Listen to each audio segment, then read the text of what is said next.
يا مساء الخير والرضا والبركة على كل متابعين أكلنا بالمصري. حلو السميد أو تحلية السميد السريعة من الحلويات المنتشرة على السوشيال ميديا الفترة دي. قنوات كتير قوي وجروبات كتير قوي بتقدمها.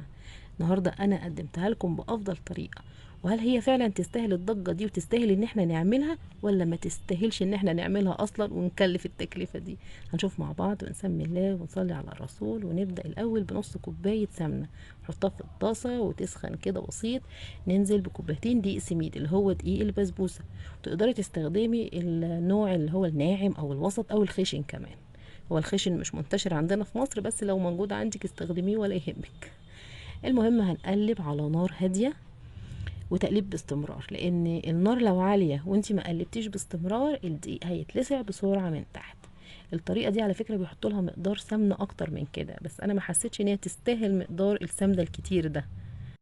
هنمشي مع بعض خطوة خطوة وانا هقول لكم التفاصيل بالملي. المهم ان احنا هنقلب لحد الدقيق ما ياخد لون ذهبي بسيط. بعد كده هننزل بكوباية سكر. احنا عايزين نحلي دقيق السميد علشان مش هينفع نستخدمه هو لوحده كده.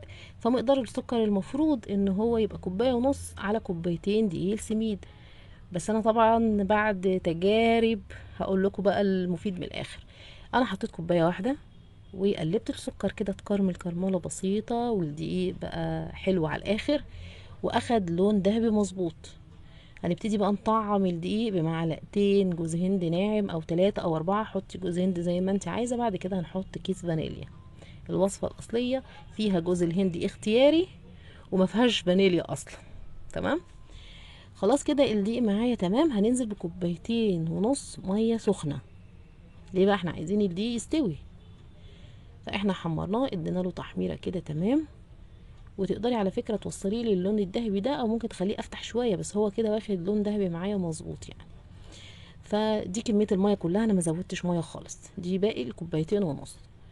هقلبه تقليبه كده وهسيبه على نار هاديه. برضو احنا النار الهاديه من اول الوصفه لاخرها، مش هنحاول ان احنا نعليها. هنغطي ونسيبه. هو بيقعد يعني مثلا اقصى حاجه 5 دقايق وتلاقيه استوى بالشكل ده.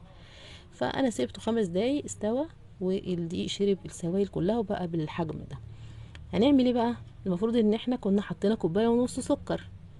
فبعد تجارب كتير لا، ما تحطيش الكوبايه ونص، كفايه كوبايه وانزلي بنص كوبايه شربات. فانا عندي نص كوبايه شربات. زودتها مع الدقيق وهقلب. انا عايزه اوصل لافضل طعم على فكره. فخلاص كده هنزل الدقيق في القالب. في بعض الطرق بيحطوا الدقيق بعد ما يستوي في بولة كده او في سلطانية غويطة، ويحاولوا يعملوا كده ايه فجوة في النص ويحطوا الحشو في النص ويقفلوا عليه. وفي ناس بتعملها بالشكل المسطح ده وبتقدمها قطع. فانا سويت دقيق السميد وسبته بقى لما برد خالص. بعد كده جبت برضو نص كوباية شربات تاني، وهبتدي اوزعها على الدقيق علشان انا عايزة اوصل لافضل طعم زي ما قلنا. لان على فكره في الطريقه اللي هم بيتبعوها بتاعت ان احنا نحط الدقيق لوحده مع السكر والميه بعد ما نحمره يعني، ده مش افضل طعم خالص. دي طريقه يعني صعبه في الطعم. فانا سقيت الدقيق السميد يعني او الحلو بعد ما خلصته شويه شربات، وهسيبه برده تاني على جنب. ونعمل الكريمه. هنحتاج لكوبايتين لبن، ومعاهم معلقتين سكر، ومعاهم معلقتين نشا. معلقتين السكر كبار ومعلقتين النشا كبار مليانين.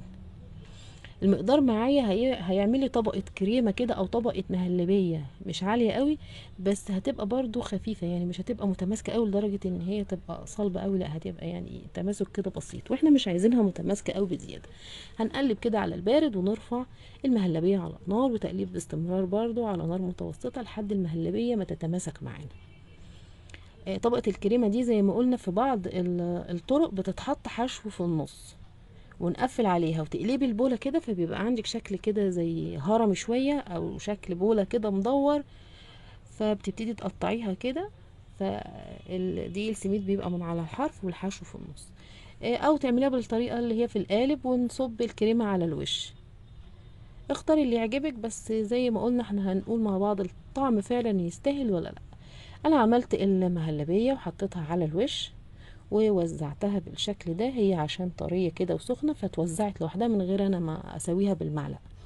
وسبتها لحد ما تماسكت شوية، وهبتدي ان انا اقطعها واطلع قطع ونشوفها مع بعض. في الحقيقة ان التحلية دي او حلو السميد ده هو مش احلى حاجة في الدنيا. دقيق السميد لما بيستوي بالطريقة دي ما بيطلعش طعمه حلو. انا كمان حطيت شربات وحطيت جوز هند وحطيت فانيليا، والطعم مش احلى حاجة. الوصفات المنتشرة يا جماعة هي عبارة عن دقيق وبتحمريه في سمنة وكمية سمنة كتيرة قوي، وبتسقيه بالمية ويستوي، وبعد كده بتحطي طبقة الكريمة وتاكليها بالشكل ده. فدقيق السميد ما اخدش غير مية وسكر، فمش بسبوسة خالص، ما يمتش للبسبوسة بصلة. فانتي بتاكلي حاجة كده انتي مش عارفة هي حلوة ولا مش حلوة. انا حاولت ان انا ازين وادي طعوم تانية علشان احلل طعم. حطيت عندي جيلي فراولة وجيلي برتقان باين ده ولا اناناس مش فاكرة. المهم ان انا حطيت شوية مكسرات وزينت الحلو ده. بالنسبة لي انا مش احلى حاجة. فاللي بيفكر يعمل حلو السميد ده انصحك وفري فلوسك. وده رأيي يا جماعة في التحلية دي بكل أمانة. بس لو انت جربتيها وعجبتك تمام مفيش مشكلة، لكن أنا أنصح اللي ما عملهاش